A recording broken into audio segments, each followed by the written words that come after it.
Mr. Kanoria, my friend Ron Samar, Rajiv, Ram Sri Ram, Mr. Arun Singh, Mr. Parthasarthi, Ranjana, ladies and gentlemen, good evening. It is indeed a special privilege to be here this evening with you. First, I want to thank the organizers for giving me this opportunity. I've been asked to keep you standing for next 25 minutes. So I hope most of you remain vertical. I will try. I want to start by complimenting US-India Business Council for starting a chapter here, a function here. I wish them lots of luck. And I'm delighted that things are moving this way a little bit away from Washington and New York. US-India Business Council has done well in the last decade.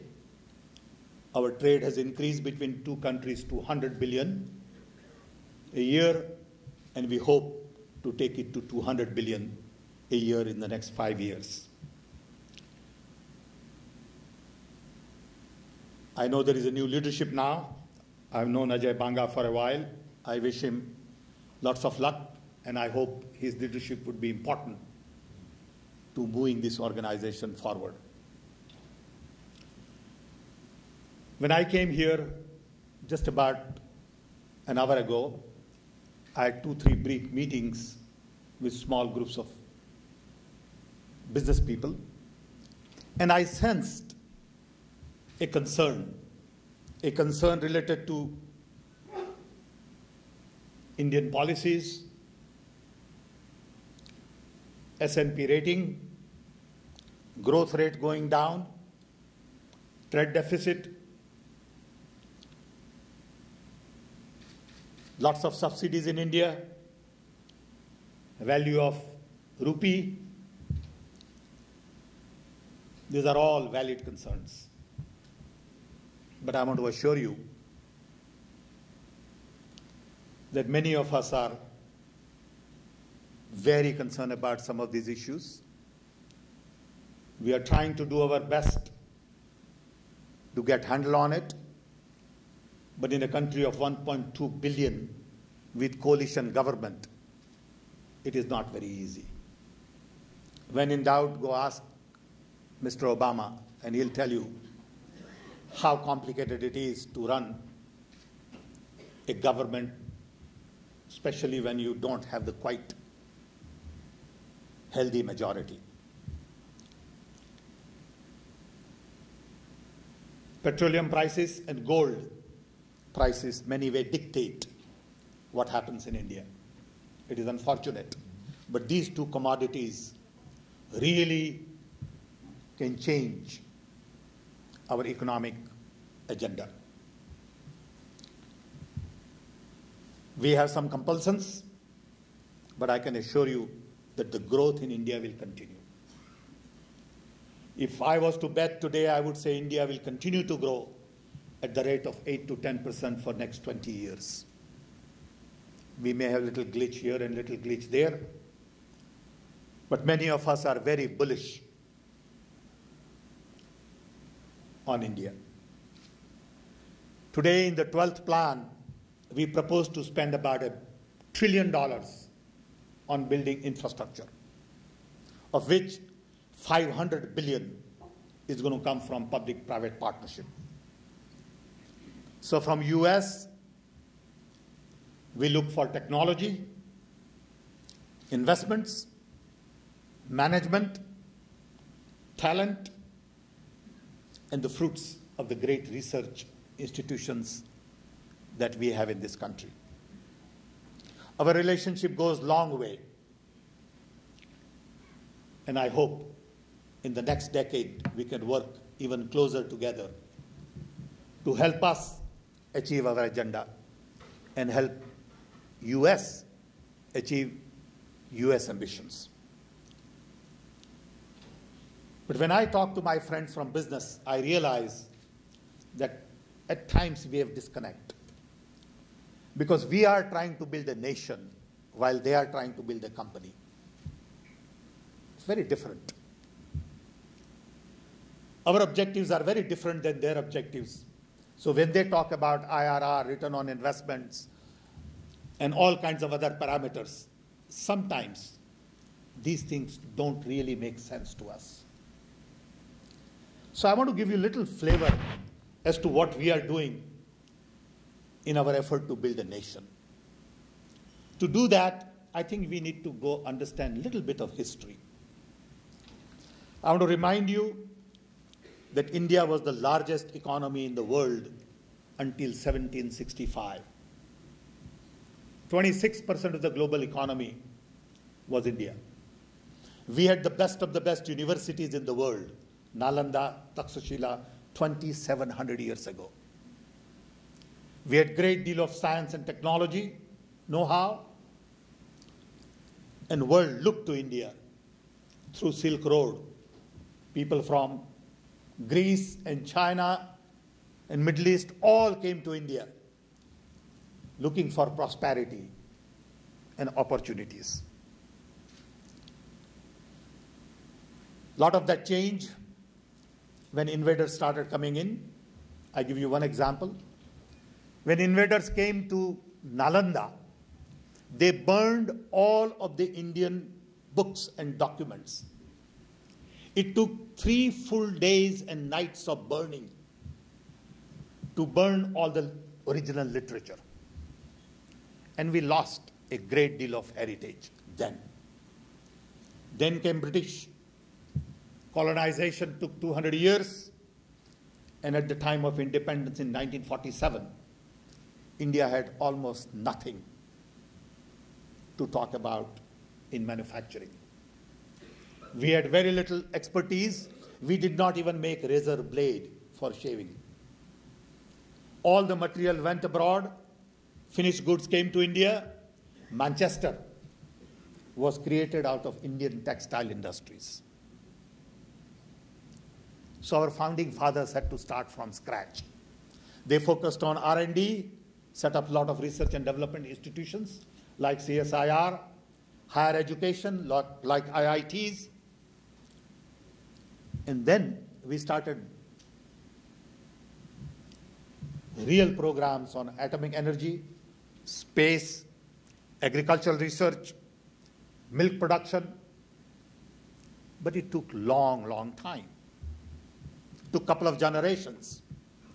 It's only after 60 years we are beginning to see the fruits of all the seeds that our founding fathers planted. I had an opportunity to work on telecom in early 80s. Then we decided that we must focus on Indian model of development and not take the Western model, which focused on telephone density as opposed to access. We took young Indian talent, indigenized technology, focus on rural telecom, reduce cost of telephone exchange.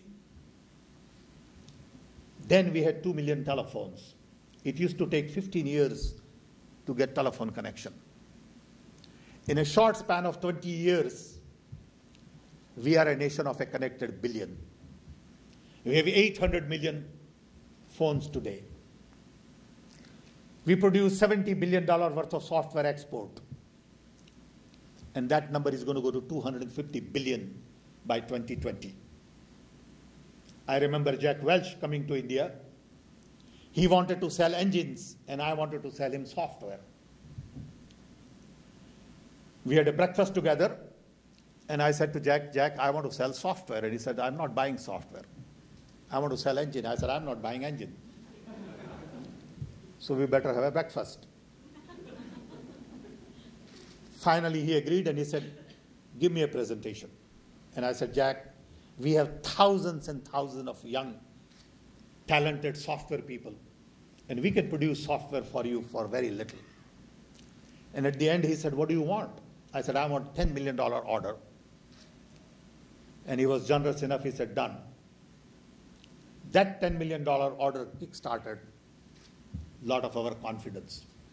Then Infosys had 5 people, no office. So I got a call from Nandan saying, GE is coming, but we don't have an office.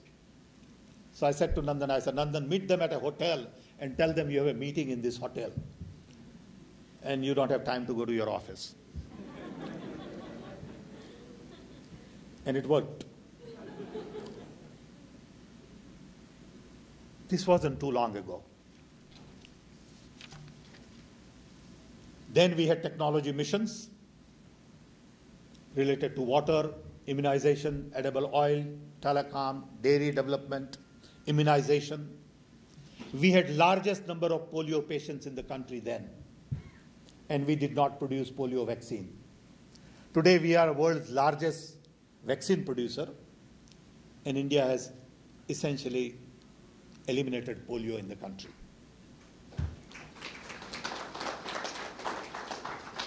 Our idea then was to take technology to people and really begin to solve the problems of the poor. I am one of those who has been saying for the last 25 years that the best brains in the world are busy solving problems of the rich, who really don't have problems to solve. As a result, problems of the poor really don't get the right kind of talent. We have a large number of potential talent, and we have the largest number of poor in the world. And as a result, we have moral responsibility to solve problems of the poor. And that is the focus in nation building. So in 1991, when we started dismantling License Raj, we all felt we were just about ready to open up the economy, liberalize, focus on free market economy. This has given us our own multinationals, not only in IT, but in pharmaceuticals, auto industries, and we feel that now we can look at the next stage of development in India. We need to further liberalize. We need many more reforms, but then it needs different breed of politicians than we have had in the past. A lot of our old politicians probably are exhausted with reforms. They have taken it as far as they could. I think it is time for young generation to come in and really begin to focus on building another set of challenges. Though in the last 5-7 years, under the leadership of Dr. Manmohan Singh, we have done a great deal. Unfortunately, we don't get credit for it. We have right to information, which is a huge thing in India, right to education, food security, rural health programs, nuclear deal with the US, Narega, employment guarantee scheme for 100 million poor at the bottom of the pyramid. All of these things make a huge difference to people at the bottom of the pyramid. From my perspective, there are really 3 fundamental challenges in India, and this is one man's view. One, disparity. Disparity between rich and poor, urban, rural, educated, uneducated. We got to narrow that gap. It's just too wide. 2, demography. We have 550 million young below age of 25. What do we do with their education, skill, nutrition, food, employment, prosperity, growth? It is that 550 million young which has to really dictate all our policies. This is the workforce for the world, not just India. Because everywhere else, population is aging, decreasing. In India, population is increasing and young. So we got to look at this, not just for India, but for Africa, Latin America, US, Europe, how do we prepare them for the new world? Third is growth and development. Without growth, we cannot address poverty. We have to grow at the 9 to 10% rate for next 20 years to really make a dent in our poverty. And development, infrastructure, education, health. All of these are great programs, but how do we deliver? How do we execute? A lot of our programs don't get executed properly because we haven't learned to execute well. In all of these three areas, the real challenge is expansion. Everything needs expansion. More colleges, more doctors, more hospitals, more roads, more power plants. Everything in large quantity. Excellence. We also need to improve quality. Quality of our education is not that good. Quality of our research is not that good. Quality of our power plants need to be improved. Roads need to be improved. And finally, equity. We have to make sure that the poorest of the poor can indeed get the best education possible. For the last 7 years, I have been involved in lots of little activities, and I want to share with you some of these to give you a feel for what's going on. We had a National Knowledge Commission where we spent 5 years really laying out a roadmap for knowledge in India. We looked at 27 subjects, which include access to knowledge, libraries, languages, translation, portals, networks, affirmative action programs, reservations, quotas. Then we looked at all knowledge concepts: school education, vocational education, university education, research, PhDs. We also looked at creation of knowledge. Who creates knowledge? How knowledge is created? Science and technology, patents, copyright, trademark, innovations, entrepreneurship. Application of knowledge in agriculture, health, small and medium-scale industries, traditional knowledge, and finally, use of knowledge in governance. A lot of these programs are already being implemented, some very successfully, some with little bit of difficulty. As a result of this, Government of India decided to spend $70 billion on education in the last 5 years. We are building lots of universities, lots of colleges.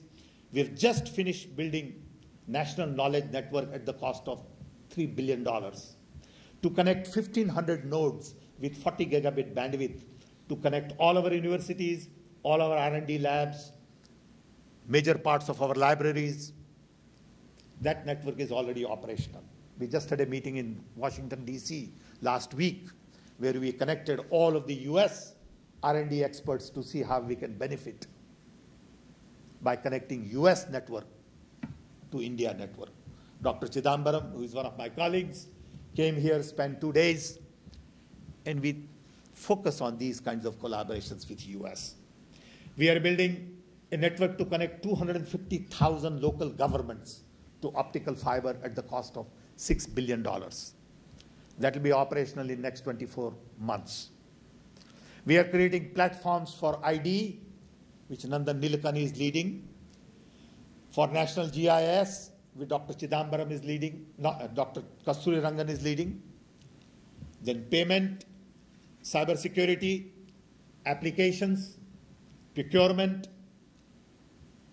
We have some total 10,000 software people in the government working on a lot of these platforms. We hope a lot of it would be operationalized in the next 2 to 3 years. We are computerizing 32 million court cases. It takes 15 years to settle a court case in India. So we want to use IT to help us simplify this. We are creating government files into electronic files. We are trying to organize efforts to build Silicon Foundry of our own. Solar power plants, smart grid, electronic manufacturing with local capabilities, modernization of railways. We did a plan for it. It got derailed a little bit. You know all about it. But nothing to worry about. It'll be picked up by somebody in the near future. But the idea is to spend $200 billion to build modern railways in India. When Obama came to India, I had an opportunity to spend 30 minutes with him. And we talked about doing some joint programs on open government with US government. So we launched a program where we took about 15 Indian software experts and 15 software experts from White House, put together a team with Anish at one time, and we have just launched open government platform jointly with US-India collaboration, which would be given out